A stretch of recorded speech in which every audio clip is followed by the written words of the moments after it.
কোমরের পাশে তীব্র ব্যথা এবং প্রস্রাবের সাথে রক্ত বের হওয়া, এগুলো কি শুধুই একটা ছোটোখাটো কারণ হতে পারে?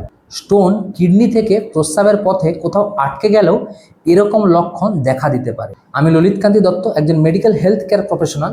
আজ আপনাদের বলবো যে কিডনি স্টোন হলে বা প্রস্রাবের রাস্তায় যদি স্টোন আটকে যায় তাহলে আপনারা কোন কোন লক্ষণগুলি দেখে বুঝবেন, তবে কি কি লক্ষণ দেখে আপনারা সন্দেহ করবেন।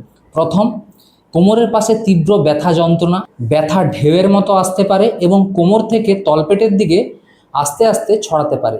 2 নম্বর, প্রস্রাব লাল, গোলাপি বা বাদামি রঙের হতে পারে। 3 নম্বর, প্রস্রাবে জ্বালা পোড়া এবং বারে বারে প্রস্রাবের চাপ হতে পারে। বিশেষ করে স্টোন নিচের দিকে আস্তে আস্তে ইউরিনারি ট্র্যাকের দিকে আসলে এরকমটা হয়। 4 নম্বর, তীব্র বমি বমি ভাব বা বমি হতে পারে। এই সমস্ত লক্ষণগুলো যদি আপনারা একসাথে লক্ষ্য করেন তাহলে অবশ্যই একজন ভালো ইউরোলজিস্টের সাথে পরামর্শ নেবেন। মাথায় রাখবেন, জ্বর কাঁপুনি দিয়ে এলে এবং প্রস্রাব একেবারে বন্ধ হয়ে গেলে একেবারেও অপেক্ষা করবেন না, সাথে সাথে পেশেন্টকে হসপিটালাইজ করবেন।